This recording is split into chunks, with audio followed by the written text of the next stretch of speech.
Hola, ¿qué tal? Muy buenas tardes, ¿cómo están? La región ha sido portada en todos los medios nacionales hoy gracias a la rueda de prensa que ayer por la tarde ofrecía a Cospedal en Fuensalida para comunicar ya muy solemnemente que se ha alcanzado el objetivo marcado, reducir el desfase de las cuentas regionales en más de 6 puntos porcentuales hasta dejarlo por debajo del 1,5% del PIB autonómico.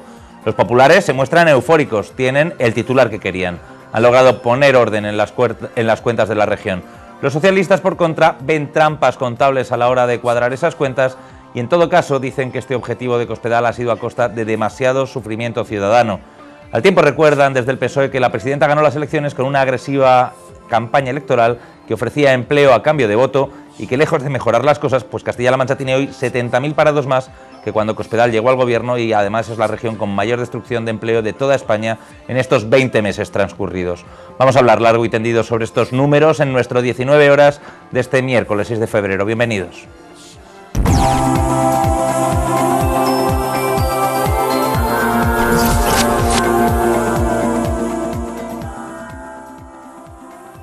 Al 1,48.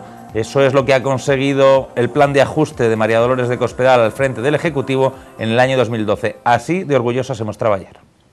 María Dolores de Cospedal ha anunciado este martes que se ha cumplido el objetivo que se había marcado como prioritario al tomar posesión como presidenta de la Junta de Comunidades de Castilla-La Mancha.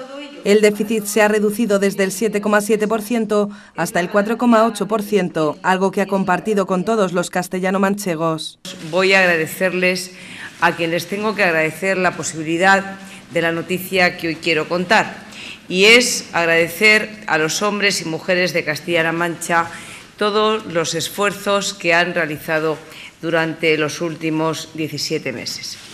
A los funcionarios y a los empleados públicos de la Junta de Comunidades de Castilla-La Mancha, también a los empleados públicos del resto de las administraciones, a todos aquellos que desde los distintos ámbitos, los servicios centrales, la sanidad, la educación, la universidad, atienden con diligencia y un alto sentido del deber a todos y cada uno de los ciudadanos de Castilla-La Mancha. Cospedal ha agradecido sus esfuerzos a empresarios, agricultores, ganaderos, comerciantes y también a los desempleados. Además, ha calificado de histórico el hecho de reducir en 6,2 puntos el déficit, un hito que ninguna otra comunidad ha logrado este año. Cospedal ha insistido en que la reducción de la inversión y del gasto no ha desmantelado el sistema público. Hemos avanzado la recuperación de nuestra región y lo hemos hecho sin poner en peligro, repito, sin poner en peligro los servicios sociales básicos. Hemos cumplido y estamos cumpliendo la estabilidad presupuestaria. La presidenta ha asegurado que las reformas planteadas no se debían únicamente a la actual situación económica, sino que tienen carácter estructural. La presidenta asegura que se ha cambiado el rumbo en el gasto público, de manera que la austeridad presupuestaria será a partir de ahora una pauta de conducta de la Administración. En el año 2012, que terminó hace apenas 2 meses, como presidenta de Castilla-La Mancha contraje con nuestra región un compromiso que hoy estoy en disposición de decirles que he cumplido, pero no lo he hecho yo sola. Lo ha hecho mi Gobierno con toda la ciudadanía castellano-manchega. Castilla-La Mancha ha alcanzado el objetivo de déficit presupuestario que se fijó para el año 2012 para las comunidades autónomas en un 1,5% del Producto Interior Bruto. Finalmente, hemos cerrado el pasado ejercicio con un porcentaje de déficit que se corresponde con el 1,479% del Producto Interior Bruto, lo que representa 550 millones de euros. La responsable del Ejecutivo castellano-manchego ha señalado que el cumplimiento del objetivo de déficit generará confianza y eso provocará que vuelva el crédito. Por lo tanto, se han puesto los pilares básicos también para la recuperación del empleo. Gracias a la puesta en orden de las cuentas públicas, en Castilla-La Mancha hemos sentado las bases para destinar recursos a lo que es la prioridad del Gobierno, que es ayudar a las empresas a crear empleo. Y en los últimos 17 meses, que hemos tenido desafíos constantes y muy complicados, hemos asentado esos pilares para impulsar un horizonte de oportunidades y para ganarle, por qué no decirlo, también la partida al desempleo. En su discurso, Cospedal detalló el ahorro realizado en cada una de las partidas y departamentos de la Administración. En ese sentido, recordó que no se ha iniciado ninguna obra nueva, salvo las absolutamente imprescindibles, y que se han anulado o reprogramado las que se consideraban disparatadas en su presupuesto. Por último, expuso que para el cumplimiento de los presupuestos regionales de 2013 no hará falta acudir al endeudamiento. Es la garantía del crecimiento y es... Eso ocurría ayer en el Palacio de Fuensalida, en Toledo, en la sede del Gobierno regional. Hoy por la mañana llegaba la hora de las valoraciones desde aquí, desde Guadalajara. En el Partido Popular, lo pueden comprender, están que hacen la ola. La noticia que se avanzaba ayer por la presidenta regional, María Dolores de Cospedal, de la reducción del déficit, de cumplir el objetivo marcado desde un inicio, reducir el déficit por debajo del 1,5%, es una noticia tremendamente positiva, digna de resaltar y también de gran satisfacción en la provincia de Guadalajara. Las medidas tomadas, que no han sido fáciles, como todo el mundo sabe, han dado su efecto, y su efecto es que se han reducido en miles de millones la deuda heredada. Teníamos un déficit de más del 7%, un déficit que era insoportable y que se ha conseguido a lo largo del año 2012 dejarlo por debajo del 1,5%, porque garantizando los servicios básicos, con ahorro, con control del déficit, con austeridad y con mucho rigor, sobre todo con rigor, se están controlando la deuda pública, se está controlando que los ingresos sean lo suficientes y que no superen los gastos. El despilfarro, el descontrol, el gasto innecesario se ha suprimido, ha desaparecido, y que Castilla-La Mancha sea la primera comunidad autónoma, ayudada fundamentalmente, entre otras, por la provincia de Guadalajara, que consigue un hito de estas características, les digo sinceramente que es un orgullo y un honor.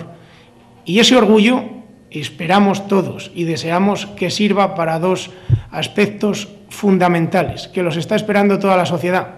Primero, para ganar crédito, para que se pueda generar crédito a las pequeñas y medianas empresas, y segundo y más importante todavía, para crear empleo.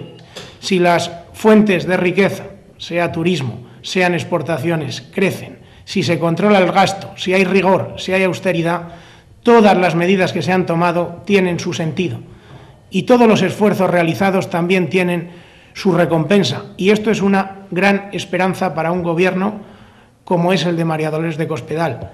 Un gobierno que ha reducido 11.000 millones de euros de herencia que dejó el Partido Socialista, que en tan solo un año reduce 6 puntos, cumple un objetivo. Y yo les pregunto, ¿qué hubiera ocurrido si el Partido Socialista hubiese conocido que el déficit estaba en el 2 o en el 2,5? Hubieran hablado de un rotundo fracaso, cuando también hubiera sido un éxito. Pero cumplir el objetivo por debajo del 1,5 es un reto histórico. Histórico en España, histórico en Castilla-La Mancha, después de 30 años de permanente despilfarro, descontrol, tirar el dinero a manos llenas, quemar el dinero. ¿Y en el Partido Socialista qué dicen? Pues básicamente dos cosas. Por un lado, que las cuentas no son reales, porque dicen que se están dejando de contabilizar facturas, de no pagar, de no contabilizarlas y así pues cuadrar ese déficit por debajo del 1,5%. Por el otro lado, dicen que esta austeridad extrema que ha hecho llegar a este objetivo está causando demasiado sufrimiento. Lo decía Luis Santiago Tierraseca. La señora Cospedal, en aras de su interés personal, puede ya presumir ante Rajoy y Montoro que ha traído más sufrimiento a los ciudadanos de Castilla-La Mancha.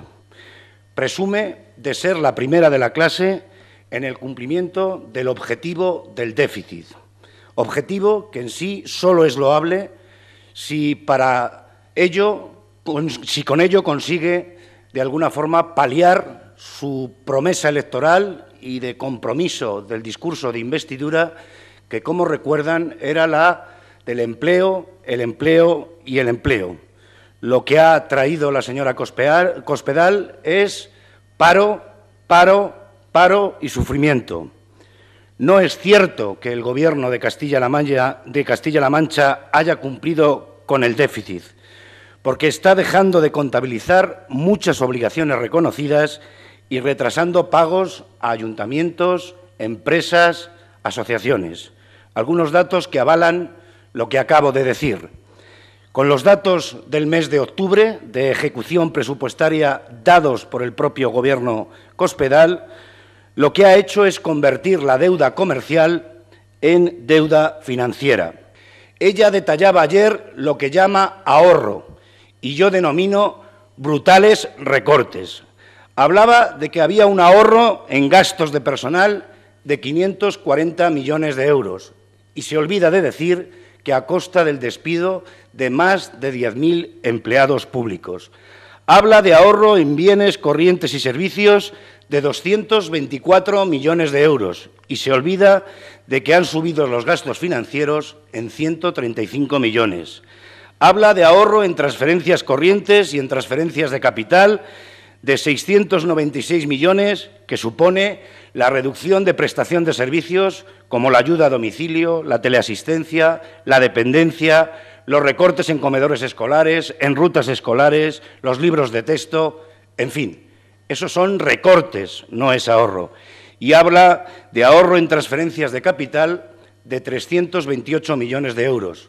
Yo hablo de recortes brutales en la inversión pública que está prácticamente paralizada. En el último año, en el año 2012, el déficit de Cospedal son 70.000 parados más, 300 parados más cada día de la señora Cospedal. Pues eso era lo que decía Luis Santiago Tierraseca, valorando el déficit. Ahora nos toca valorarlo a nosotros. El invitado, el analista hoy en 19 horas, es Rubén Madrid, que viene en representación del blog de opinión El Hexágono y que también trabaja en la página web Cultura en Guada. Bienvenido una vez más a 19 horas, Rubén. Hola, ¿qué tal? Madre mía, qué cantidad de cosas para comentar. Lo primero, el esfuerzo financiero, el haber conseguido reducir el déficit del 7 y pico por ciento, casi el 8, al 1,5%, significa que ha habido mucho ajuste. Claro, inevitablemente. Hay dos maneras de reducir el déficit, básicamente, y resumiendo todo mucho. Una habría sido que hubiera habido muchos ingresos y otra habría sido que el gasto se haya reducido muchísimo. En este caso ha sido esto lo que se ha hecho, ¿no? Ha habido una reducción bestial del gasto y evidentemente, pues claro, se refleja en este dato. A cambio, pues lo que todos sabemos, no es nada nuevo, los costes que esto ha tenido.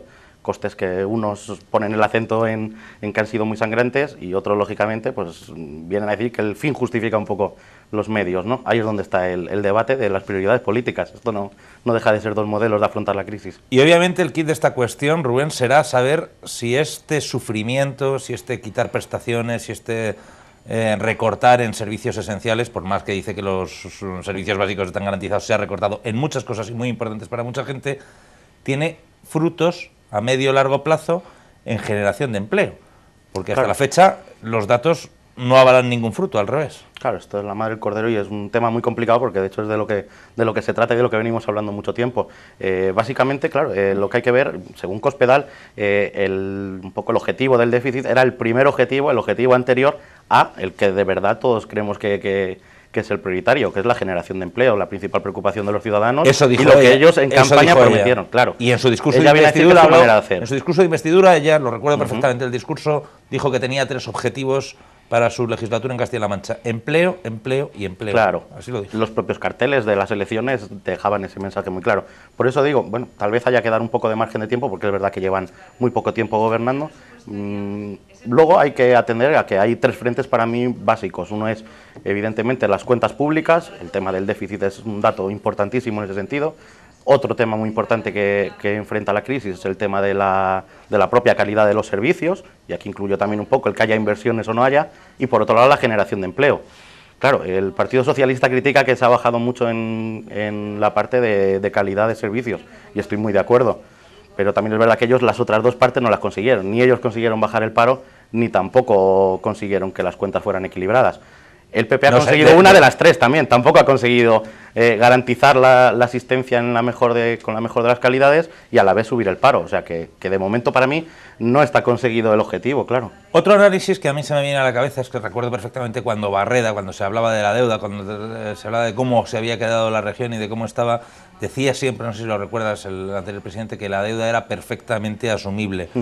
Desde luego el tiempo ha demostrado que de perfectamente asumible no, se ha asumido, pero a costa de mucho esfuerzo. No era lo mismo un bache económico en el que tú puedes tener una deuda muy alta, pero enseguida va a pasar y luego recuperar, que la crisis a la que nos enfrentamos, que es una crisis, vamos, yo creo que sistémica, porque es que afecta a un montón de componentes estructurales de la economía. Si hubiera sido un bache nada más, pues bueno, vas tirando un año, incluso lo del Plan Zapatero, que en su día se intentó sacar, tenía ese sentido, pero claro, esto ha demostrado que era una crisis mucho más grande y que evidentemente no valía los parches habituales. Luego, ¿qué te parece eso que dice Robisco de que esto se había producido por un derroche, por un gastar a manos llenas?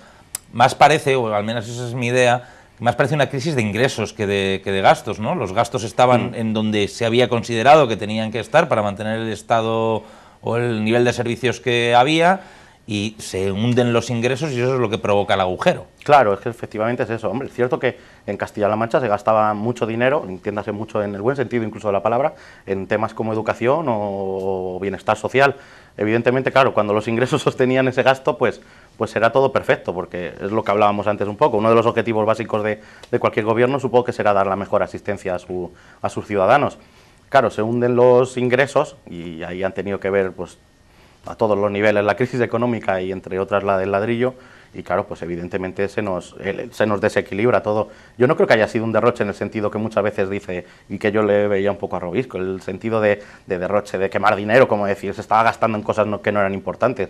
Yo creo que la mayor parte del presupuesto se iba en cosas que son muy importantes y que ojalá se vuelva a gastar bastante dinero en ellas, y las obras del hospital no creo que fueran un derroche si se hacen en condiciones, por poner un ejemplo. Sí, el problema es evidentemente ese. Servicios sociales, decía Cospedal que no se habían tocado tanto, no sé exactamente cuáles son. Ha dicho que no ha puesto en peligro los servicios sociales esenciales, y lo ha repetido 2 veces, sin poner en peligro los servicios sociales esenciales, y Tierra Seca le contestaba pues recordando los recortes en dependencia, en educación, los libros de texto, el transporte escolar, el incremento de las listas de espera, no sé. Yo creo que sobre todo, no sé, en riesgo a lo mejor, claro, la palabra riesgo puedes ver, puede tener mucha ambigüedad. Según donde ponga cada uno su umbral, claro. ¿Cuál es el riesgo de que desaparezca el estado del bienestar? Pues claro, así dicho en general no se sabe, pero lo que sí creo, y yo creo que ahí convenimos todos, es que la situación de ajuste del gasto lo que ha hecho es que la calidad de muchísimos de los servicios que daba el gobierno regional sea peor. O sea, en aspectos sanitarios, en aspectos educativos, todos los que somos padres lo sabemos, niños de apoyo, o sea, profesores de apoyo para los niños, ayudas para comedor, algunos, sé de muchos casos donde todavía se deben ayudas que se dieron para, por ejemplo, para guarderías, que es para conciliación familiar, o sea que evidentemente se ha resentido. O sea, el precio de las guarderías públicas que tienen los ayuntamientos, sin ir más lejos, se ha duplicado porque ya la Junta no las financia. O sea, yo creo que evidentemente ha tenido unos costes. Luego otra cosa es que tú pongas el acento en que el déficit era el objetivo y lo has conseguido, vale, pero evidentemente ha tenido sus riesgos. La palabra de poner en peligro, pues hombre, yo creo que ni hay que ser catastrofistas de que nadie nos van a atender ya si nos ponemos enfermos, pero tampoco decir que aquí no ha pasado nada. Evidentemente ha tenido costes y hay peor sanidad, peor educación, peor bienestar social y peor respuesta de la administración ante los problemas. Bueno, Rubén, y quedan 4 meses para que lleguemos al ecuador de la legislatura. Dice Cospedal, lo decía esta mañana en una entrevista, no sé en qué televisión, que lo peor ha pasado, que el ajuste ya ha llegado. Bueno, nos hemos tirado 2 años de palo duro, de que nos han apretado todos los tornillos. Tiene otros 2 años la señora Cospedal y su ejecutivo para poner a funcionar la maquinaria y conseguir resultados en lo que la gente ve, que son los datos del paro, los datos de la EPA, lo que se lleva a su casa a fin de mes, si consigue trabajar o no. Claro, es que aquí hay 2 cosas que yo distinguiría mucho.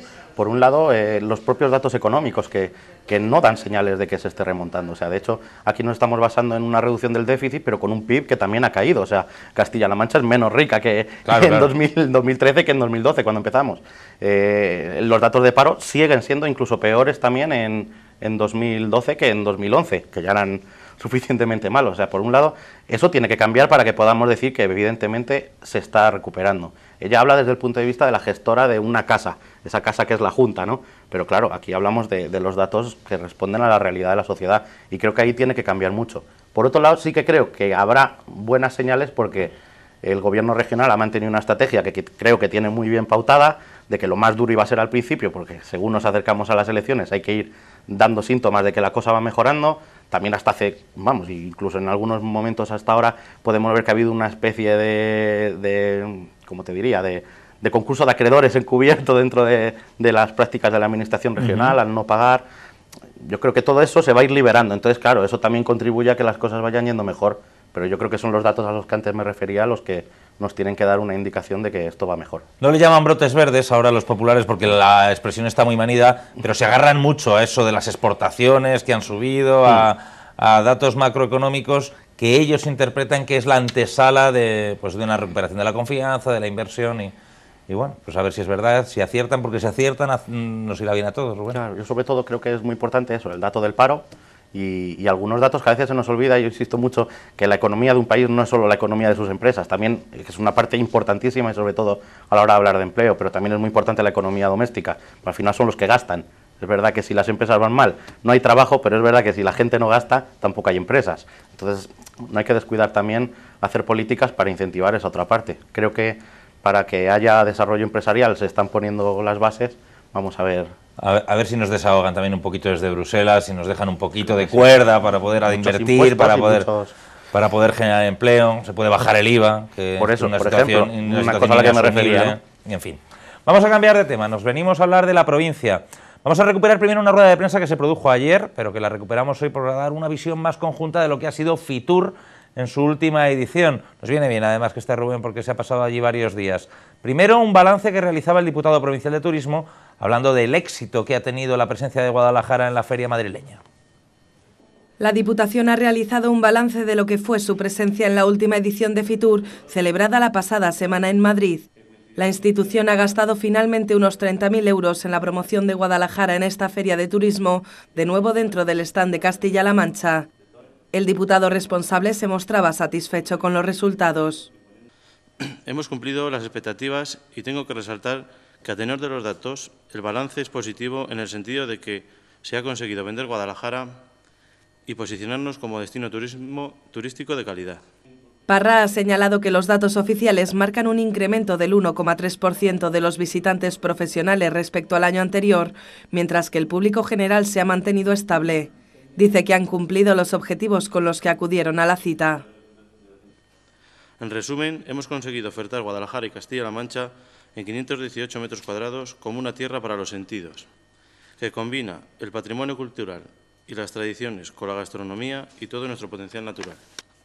Pero a través de la información que hemos ofrecido y de los aproximadamente 25.000 folletos que se han repartido, hemos conseguido ofrecer una visión muy completa de lo que nos podemos encontrar en Guadalajara.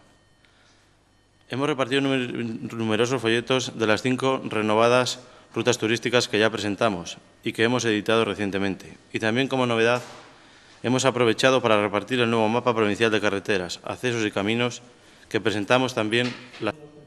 La arquitectura negra, el Alto Tajo, la ruta del Cid y las rutas senderistas han sido las cuestiones que han suscitado más interés en una edición en la que Guadalajara vendió también atractivos como los festivales de Ita y Pastrana, los nuevos folletos editados, el nuevo mapa de carreteras o algunas fiestas de interés turístico, aspectos en los que se seguirá trabajando en estos meses. Cambiaremos el centro de interpretación del castillo, queremos meter novedades como nuevos vídeos, sobre todo en espacios naturales, vamos a meter una pantalla en la zona de los espacios naturales. Estamos terminando, como todos bien sabéis, la obra de la sala del viaje a la Alcarria y seguiremos promocionando a través de folletos. Tenemos que seguir renovando. Como ya hemos presentado 5, ahora seguiremos con uno de arquitectura negra y seguiremos llevando a cabo, renovando los diferentes folletos, y también queremos unificar, estos son los que más a corto plazo, unificar un poco la visión desde las diferentes oficinas de turismo, porque lo que intentamos es vender provincias de cualquier punto, es decir, que si vamos a Molina de Aragón, pues desde Molina de Aragón se venda la Alcarria, es decir, que todos tengamos información de todas las provincias, de toda la provincia en general. La puesta en marcha del centro turístico de la Casa del Cordón de Atienza será otro de los objetivos en estos meses venideros. Pues a los socialistas, por contra, ya saben que esto es lo habitual, no les ha gustado nada la presencia de Guadalajara en Fitur, dicen que se veía poco y que además de la política de fomento del turismo en la provincia está siendo un absoluto desastre. Vamos a ver lo que decía esta misma mañana María Antonia Pérez León.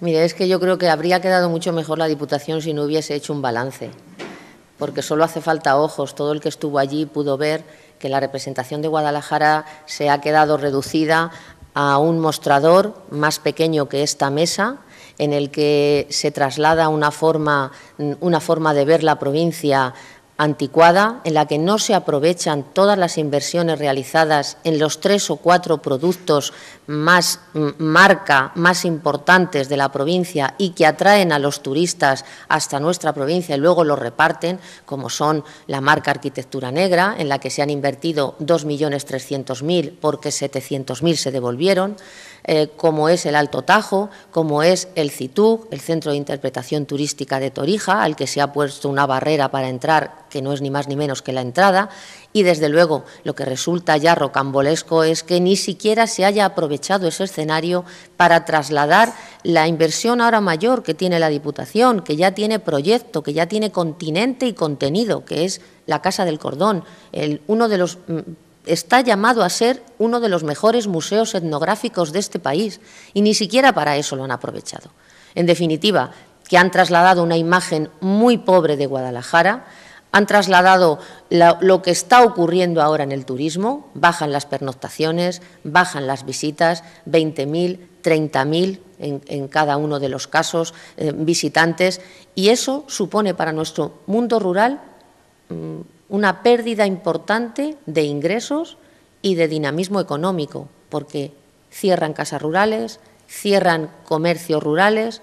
En definitiva, los pueblos no tienen otra forma de subsistir, en muchos casos, que no sea aprovechar el turismo. Balances de la Feria Internacional de Turismo con los ojos de los políticos, que siempre son unos ojos que tienen unos cristales un tanto distorsionados. Así que me gusta mucho que yo esté Rubén Madrid aquí, porque se ha pegado una currada en Fitur en estos días atrás para Cultura en Guada, que he estado leyendo sus crónicas de Fitur.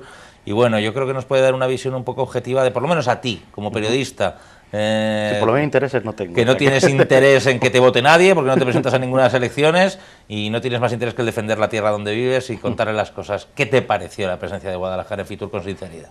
Con sinceridad, es verdad que me pareció, y todos hemos coincidido, todos los que lo vimos, que era un poco soso el stand, que tampoco tenía mucha gracia lo que allí se vendía. A cambio, también tengo que decir, el contexto, ibas al pabellón donde estaban el resto de las regiones también, todo lo que había alrededor, y tampoco es que hubiera gran cosa. Bueno, si Cataluña tenía un coche de Fórmula 1, pero vamos, tampoco creo que eso sea lo que te dé un extra. Eso es más de Valencia, ¿verdad? Por eso, efectivamente. Entonces, es verdad que sí, que era un stand muy para la época que corre. La Diputación ha defendido que lo importante era lo que se vendía más que cómo se vendía. Yo creo que eso en una feria no es tan así. O sea, estoy muy de acuerdo y a mí me parece muy importante lo que se vende para que no te vendan una moto, precisamente. Pero también es verdad que Fitur al final es un escaparate y entra por los ojos. Y hay mucha oferta. O sea, Castilla-La Mancha ahí se está pegando codazos con Extremadura, que estaba al lado, y con Melilla. Y tú tienes que defender muy bien tu oferta. Y es verdad que para el que iba ya con una idea preconcebida y quería información, había todo tipo de información de turismo en la provincia, con las guías que se han editado en los últimos años y con iniciativas nuevas como el mapa de carreteras. Está muy bien el mapa. Está muy bien, por eso. Pero para gente que ya iba con la idea preconcebida, digamos que no llamaba la atención, no tenía buen escaparate, era mejor tienda que escaparate, para que nos entendamos. Y eso en Fitur yo creo que a veces se echa, pues se echa en falta. Y el día otros años mejores. Y el día, eso hablando del stand, que también hay que decir que el anterior ejecutivo, la anterior Junta de Comunidades, en tiempos de Barreda, tenían siempre el mejor stand de la feria. En 2011 fue el premio, además. Y en 2010 y creo que también en 2009, sí, y siempre recibían el premio. Y había críticas de que era incluso un exceso de demasiado, gasto, de metros, de que no hace falta tanto, de que no están las cosas para tanto. Porque luego hay que estudiar bien en la medida que te revierte ese esfuerzo, ese gasto, si revierte en la dinamización económica y hasta qué punto pues estás pasando el umbral. Pero bueno, vamos a dejar eso a un lado, que habrá opiniones para todos los gustos. Vamos a hablar un poco del Día de Guadalajara en Fitur. ¿Se lucieron las cosas que se presentaron? ¿Tuvieron buen eco? no tuvieron muy buen eco, las cosas como son. Creo que lo más llamativo fue la presencia de Cospedal, pero lógicamente fue al día siguiente de lo del caso Bárcenas y llamó mucho la atención, pero estábamos a otra cosa, por claro. ese tema nada más. Ojalá se hubieran quedado a ver el resto de presentaciones. Es verdad que las presentaciones tampoco lucieron mucho, pero porque creo que esto cada vez se hace más para nosotros. Y por la mañana tienen un poco más de tirón y por la tarde muy poco. Tampoco están los medios de comunicación hoy por hoy para tirar cohetes y hacer despliegues increíbles como se hacían antes. Programas de radio, ahí, el periódico donde tú trabajabas se editaba prácticamente un número diario desde allí. Así grandes, un número al día desde allí. Sí. Por eso te digo que no están los medios tampoco para eso, o sea, que las cosas como son. Luego cuando decimos de la crisis de los medios de comunicación también se notan estas cosas. Las presentaciones tuvieron la virtud de que fueron muy variadas, se presentó de todo un poco, cosas muy curiosas como lo de Lleves, por ejemplo, el aula de astronomía de Lleves, o el tema del recorrido de las bodegas de Orche, que no digamos que no es el turismo habitual o el de siempre, sino iniciativas modernas, cada uno en su estilo, y luego, bueno, pues las citas imprescindibles, claro que estuvieron. Yo eché en falta que otros años, y no creo que sea algo muy caro, pero otros años hubo más ambiente, más, que es a lo que me refería, no hace falta a lo mejor gastar mucho dinero, pero sí llamar la atención. Un poco más de cachondeíto. Y claro, a la gente sí, a la gente los vaquillones le llaman mucho la atención, por ejemplo. Nosotros los conocemos, pero la gente de Madrid pues ve los vaquillones, ve las mascaritas de Almiruete, ve ese tipo que es un turismo muy tradicional, que llama mucho la atención, que ya te acercas, preguntas cuándo es esto o qué es, y yo creo que funciona, y no necesariamente tiene que ser algo muy caro. Hubo algún guiño con las jornadas de época, tanto el Festival Medieval de Ita, Sigüenza y Pastrana, algo sí que hubo, pero digamos que tampoco hubo mucho brillo, a lo mejor es la palabra. Pero bueno, y contextualizando, que tampoco lo encontré mucho más en el resto de los stands. Pues ahora que vemos estas imágenes de turistas por Guadalajara, me vienen bien para comentarles también una cosa, y es que el Ayuntamiento, para completar el programa del Carnaval 2013, ha establecido un horario extraordinario de la Oficina de Gestión Turística y de los monumentos del programa Guadalajara Abierta, los monumentos que se gestionan desde el Ayuntamiento.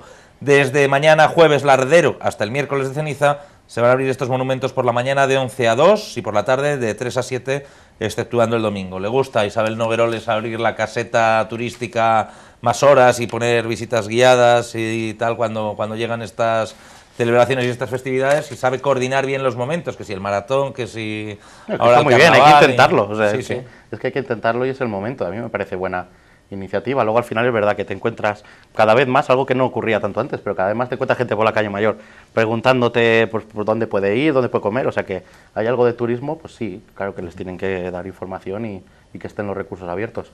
Bueno, pues vamos a cambiar de asunto, vamos a hablar de educación. Ayer tuvimos un día largo hablando de educación, hoy han seguido las movilizaciones y las situaciones contradictorias en la calle, los estudiantes, segunda jornada de huelga, ya saben que tienen 3 días convocados, ayer, hoy y mañana. Hoy protestaban, habría 200 o 300 chavales a la puerta de la subdelegación del gobierno pidiendo la dimisión del gobierno entero. Alrededor de 200 personas secundaron la manifestación convocada por el Sindicato de Estudiantes y que este miércoles recorrió las calles de la capital, desde la subdelegación del Gobierno hasta la delegación de la Junta. La manifestación se encuadraba dentro de los 3 días de huelga marcados por los estudiantes de secundaria y que mañana tendrán su epílogo con otra manifestación.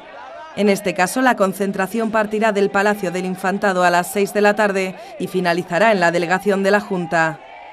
Rodrigo Pasero, del Sindicato de Estudiantes, se mostraba satisfecho por la respuesta de los estudiantes y solicitaba la dimisión del Gobierno.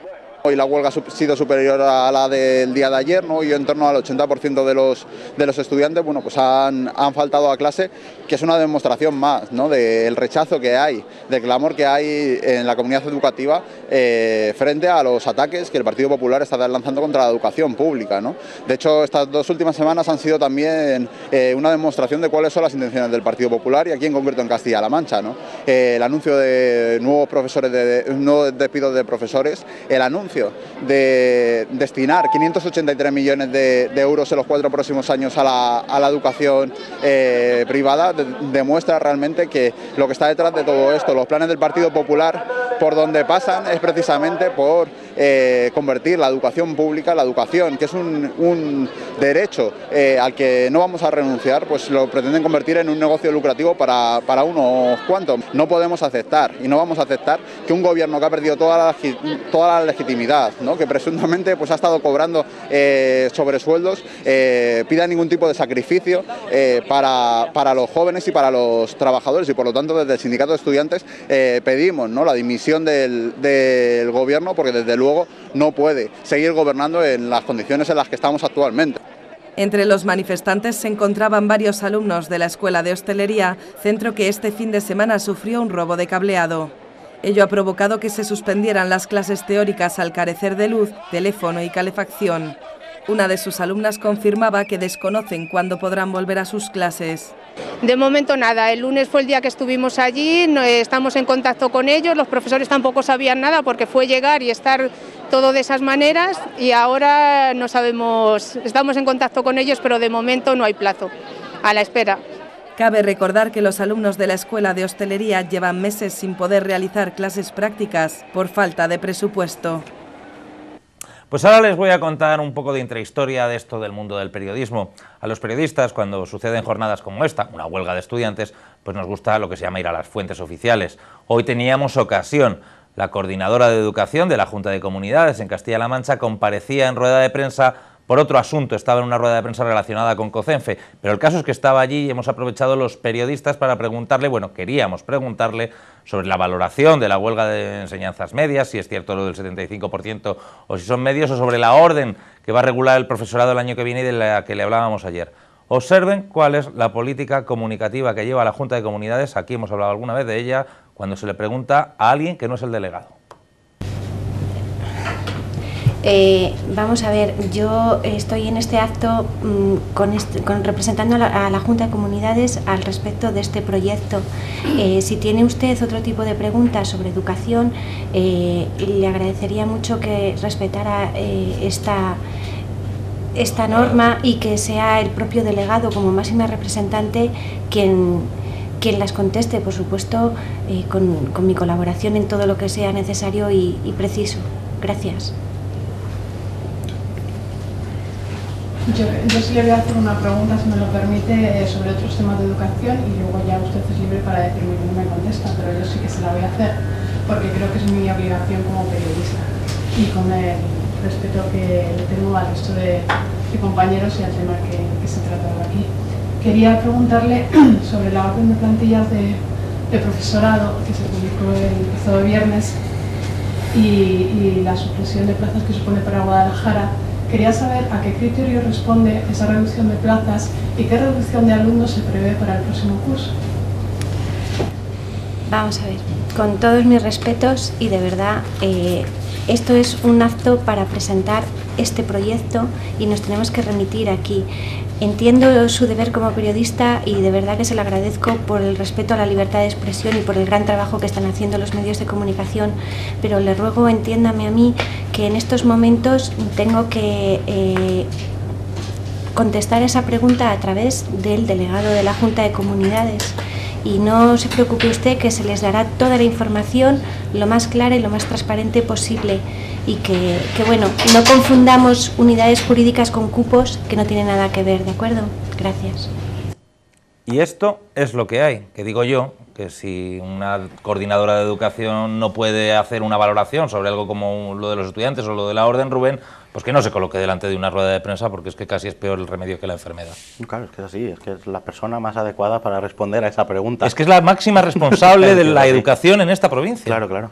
No estamos preguntándole a nadie extraño. No es una cuestión además ni de izquierda, ni de derecha, ni de... No, es una cuestión de dignidad democrática un poco. Hombre, está ocurriendo esto, una huelga de estudiantes, con más, con menos estudiantes, lo que quiera.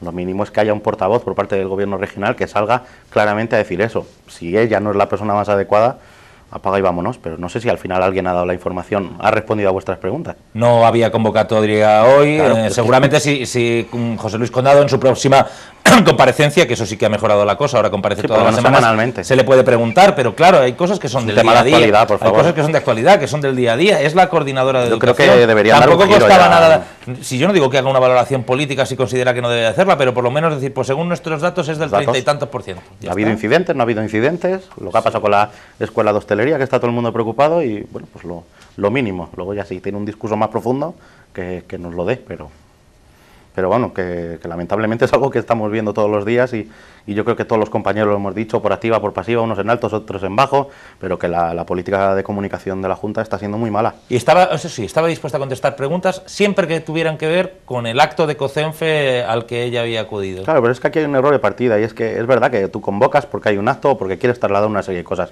pero lo mínimo, vamos, hasta ahora, siempre, y tú lo sabes en esta profesión, el pacto un poco entre políticos o entre cualquier convocante y un periodista era eso: tú me convocas, yo voy, a ti te interesa que yo hable de esto, pero yo también puedo tener ciertas cosas que preguntarte. O sea, es que es un pacto tan sencillo, tan simple, y luego tú, si quieres, te vas por los cerros de Úbeda, como has hecho toda la vida, o no, pero lo mínimo es contestar.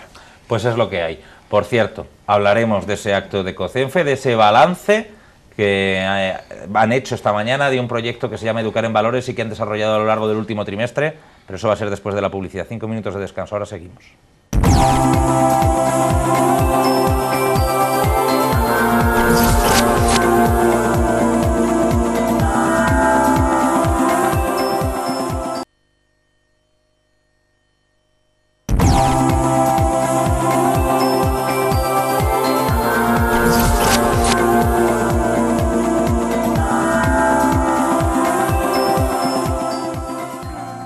Pues se lo decía antes de la publicidad, 26 colegios e institutos han recibido durante los últimos 3 meses la visita de gente de COCENFE, de la Confederación Regional de Minusválidos Físicos. Han aprendido a través de charlas, sensibilización de cómo viven en su día a día las personas con discapacidad. Se trata de un programa que se llama Educar en Valores, que también contó, por cierto, con una jornada taller que se celebró en diciembre en el Multiusos de Aguas Vivas y del que hoy han hecho balance. La Confederación de Minusválidos Físicos ha realizado un balance del programa de sensibilización Educar en Valores, que se ha desarrollado en la provincia de Guadalajara durante el primer trimestre del presente curso escolar.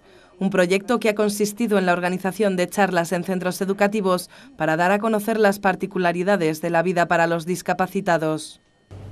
Este proyecto es un programa específico, sensibilización y eliminación de barreras psicosociales en centros educativos de primaria y secundaria en ambas provincias. Lo que hemos hecho es tratar la sensibilización en la población infantil y juvenil.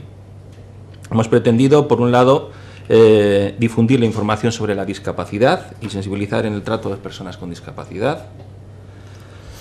Sensibilización en la eliminación de barreras arquitectónicas y sociales. Aprender a que los chicos y los jóvenes aprender las diferencias y que esas diferencias no se conviertan en desigualdades. Las charlas se han extendido por 26 colegios e institutos de la capital y otros municipios de la provincia. También se ha desarrollado paralelamente en la provincia de Ciudad Real. En Guadalajara se han impartido charlas en 26 centros de primaria y de secundaria con un total de 3.455 alumnos y alumnas. De todos ellos, 16 centros estaban ubicados en Guadalajara, capital, y los otros 10 en la provincia de Guadalajara. Hemos pretendido también intentar extender en la medida de lo posible a los pueblos de la provincia, localidades como Cabanillas, Villanueva de la Torre, Bioz, Azuqueca de Henares, El Casar, Quer y Brihuega. Además, en diciembre organizaron una exitosa jornada práctica en el Multiusos, en la que los chavales se enfrentaron en directo a las dificultades que deben superar las personas con diferentes minusvalías físicas. Impartimos lo que es una práctica de lo que es una ciudad simulada, en pequeño, más o menos, a 196 alumnos. Pues de distintos centros, los más cercanos que teníamos allí al Multiusos y en ese circuito lo que hacíamos es, como os estaba comentando, pues simular una ciudad y ver toda la problemática, principalmente de accesibilidad, tanto para personas con una silla de ruedas como para personas que tienen deficiencia visual, en este caso una discapacidad visual. El programa ha contado con la financiación de la obra social de la Caixa. El representante de la entidad en Guadalajara ha señalado la vocación de seguir apostando por estos programas. En palabras de nuestro presidente del pasado viernes en la presentación de resultados, los 500 millones de euros para obra social en España es la primera fundación privada de España y la primera de Europa y la tercera del mundo, que se mantiene así y que para el año 2013 va a ser más social que nunca. Se reconoce que hay más necesidad que en cualquier otro momento, en estos momentos de crisis, y por lo tanto, pues intentará o seguramente que seguirá apoyando proyectos tan fructíferos y tan importantes como este. El proyecto Educar en Valores se ha desarrollado desde el 17 de septiembre pasado hasta el 18 de enero de este año. Es que no cuesta nada informar de una cosa y también de la otra, ¿verdad, Rubén? Efectivamente. Que ha salido muy bien el programa, que parece que está bien y que es importante que los chavales, ¿no?, sepan ponerse en la piel del otro, que empatía, de alguna manera es de lo que se trata. Sí, sí, está muy bien. Además yo, no sé la demás gente, pero yo particularmente recuerdo, ya me voy haciendo viejo, pero recuerdo cuando iba al colegio y demás, este tipo de actividades muchas veces son las lecciones que se te quedan más grabadas luego cuando vas creciendo, y yo creo que, no sé, que es una actividad muy interesante y que seguramente mejor que cualquier charla, mejor que muchas abstracciones que les puedan explicar en clase, puede funcionar mucho mejor para que ellos sean capaces de ver cómo es la vida de estas personas, cómo se la podemos facilitar, lo importante que es eso que suena tan feo de las barreras arquitectónicas, pero que es muy importante para ellos. Estuvimos cubriendo, recuerdo que hicimos un reportaje en Canal 19 2.0 de lo que es lo más vistoso de este programa, que fue ese taller, esa jornada que hicieron en el multiusos de Aguas Vivas, y la verdad es que era ciertamente impresionante cómo montaron todos los aparatos para... Se veía en las imágenes. Para poderlo ver, una cosa impresionante. Y bueno, pues eso, 26 centros educativos, pues que siga, y que el año que viene sean otros... Pueden ser 50 o sean, pues mejor. Que sé que el año que viene sean otros tantos. Ah, y otra cosa que comentábamos fuera de micrófono, obra social de una entidad financiera pagando, eso está bien. Está muy bien y hay que decirlo bien alto, y un aplauso para la Caixa, igual que cuando las empresas lo hacen mal, decimos mal, cuando lo hacen bien como esta, pues también se dice, y fenomenal, vamos, que la obra social a veces parece que está un poco en peligro de extinción. Oye, vamos a acabar el programa, pero te quería preguntar, ¿tú sabes quiénes son Henry y Otis? Eso lo sabe cualquiera que vea Canal 19. Y que escuche sobre todo Radio Arrebato también. Y que escuche Radio Arrebato. Son los creadores de San Onofre, un programa mítico de Radio Arrebato, también fue aquí un programa de Canal 19 2.0 de música, una pareja de locos geniales de aquí de Guadalajara que tienen ideas estupendas y que saben un montón de música.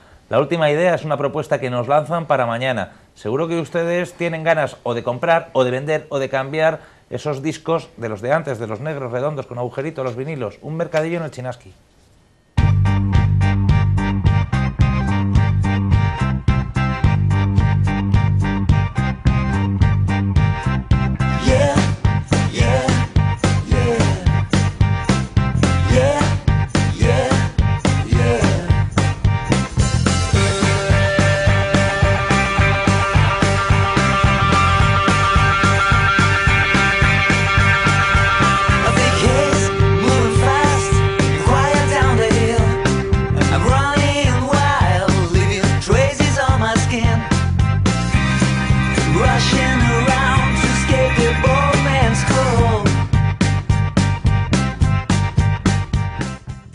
Es una idea que teníamos latente desde hace tiempo y por fin cristalizó.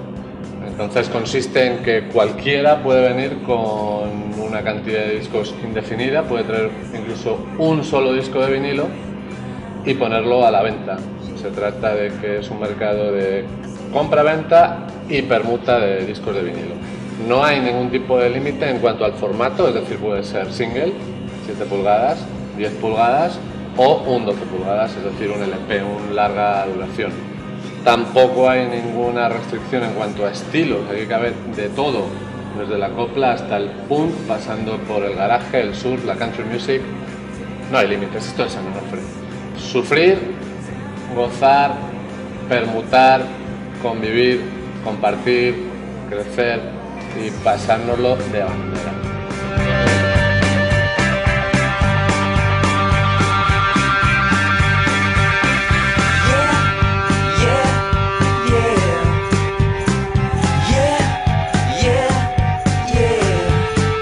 Va a se va a celebrar todos los primeros jueves de mes. El pistoletazo de salida tendrá lugar este jueves 7 de febrero del año 2013, aquí, como no, en el bar Chinaski, a partir de las 10 de la noche.